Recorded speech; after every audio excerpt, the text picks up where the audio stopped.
What if I told you $500 could grow into $500,000? To some people, that's not a lot of money to start with, but used the right way, it can change your entire financial future. If I had to start today with just $500, here's exactly what I do step by step. No fluff, these are the moves you can actually copy right now. First step, protect yourself. I'd take $150 and put it into a high-yield savings account, not a Chase or Wells Fargo account that pays 0.01%. Right now, there are online banks paying close to 5% APY. Even Ally and SoFi Bank are paying you more than 3.5%. That means your money is both FDIC insured and is actually earning you real money compared to some of the bigger well-known banks that only pay you 0.01% interest. To show you how much you're getting robbed of, if you left $10,000 in a Chase or Wells Fargo account, you'd make about $1 per year. Move it to a proper account paying 5%,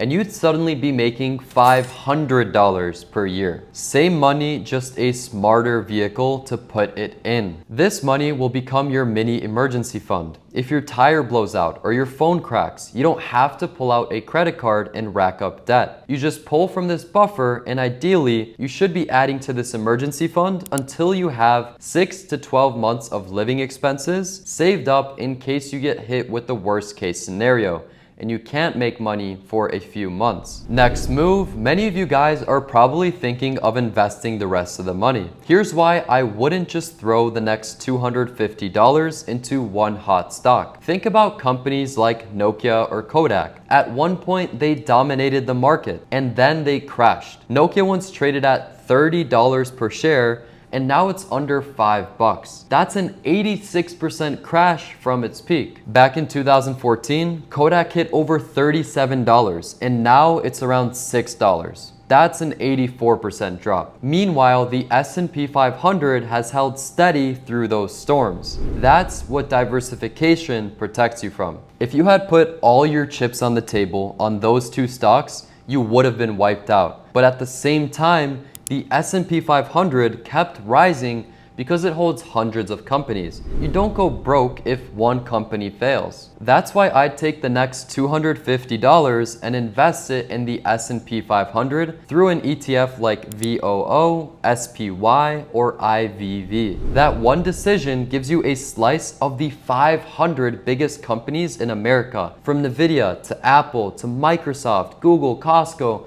Those are just a few of them. And historically speaking, the S&P 500 has averaged around 10% per year since the 1950s. That means your money doubles every 7 years if you just leave it alone. You don't gotta touch it. Even if you got just 7% per year, which is adjusted for inflation, $250 today could be $500 in a decade. I know it doesn't sound crazy yet, but remember, it's not about this one $250. It's about building the habit. If you just added $50 a month to this, over 15 years, you'd have tens of thousands of dollars growing automatically. The best part is you don't need to be a stock picking genius. You just buy, hold, and let compound interest and time do its thing. Now, one thing you want to watch out for is the expense ratio. That's just a fancy way of saying the fee that you get charged for investing in that fund. Some funds might charge around 1% a year in fees, while others can charge closer to 0.03%. Always go with the lower fee because even 1% can add up to tens of thousands of dollars lost over decades. Now you're probably wondering, okay Casper, how do I actually go ahead and buy this? Let me show you real quick on Webull, which is the app I personally use because it's simple, beginner friendly, and lets me buy fractional shares without any hidden fees. I'll leave a link below if you guys want to check it out. They'll even give you free stocks just for signing up using my link. Once you're in, link your bank account and deposit your $250. From there, go to the search bar and type in VOO. Hit buy and you'll see the options for how much to invest. You don't need to buy a full $600 share. You can type in $20, $50, $100, whatever you're comfortable with, and Webull will give you a fractional share. Then just tap confirm.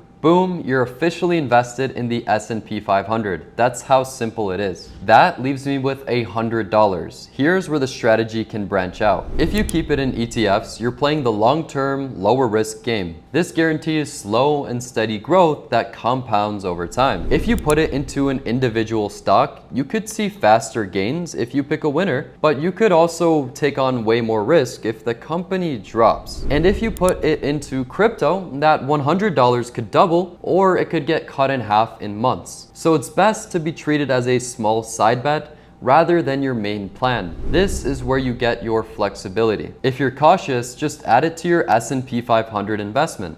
If you want a little bit more excitement, just buy a fractional share of a company you believe in. You can invest a little bit into Apple or Tesla or Nvidia with just as little as $5 or $10 with fractional shares. Or if you're more comfortable with risk, you could put that $100 into crypto. But the point isn't to gamble, the point is to give yourself some exposure to higher growth in a way that won't hurt you if it goes south. So let's zoom out. We have $150 earning 4 to 5% in a high yield savings account. We've got $250 compounding in the S&P 500, and we've got $100 as your choice. Save stocks or even a little bit of crypto. That's your first $500 invested. But here's the key. This is just the starting point. The real power comes when you repeat it. Imagine you invest $500 every month for the next 15 years. Even at just 8% returns, you'd have around $160,000. And if you kept it up for 30 years, $500,000 or more, all from building the habit of putting your money to work instead of letting it rot in a checking account. Let me be real, the main thing that keeps people poor is waiting until they have enough money to invest. So start now, even if you don't feel ready. I just showed you how to get ready. Start with as much as you have, even if it's just $100. Turn that switch from spender to investor on in your brain. Now the question is, from that $100 in the video, what would you do with it? Drop it in the comments. I'd love to see the different strategies you guys come up with. And if you guys check the links in the description, I'll list the best high yield savings accounts and apps that I use for investing in buying into ETFs. Thank you guys so much for watching, and I'll see you all in the next video.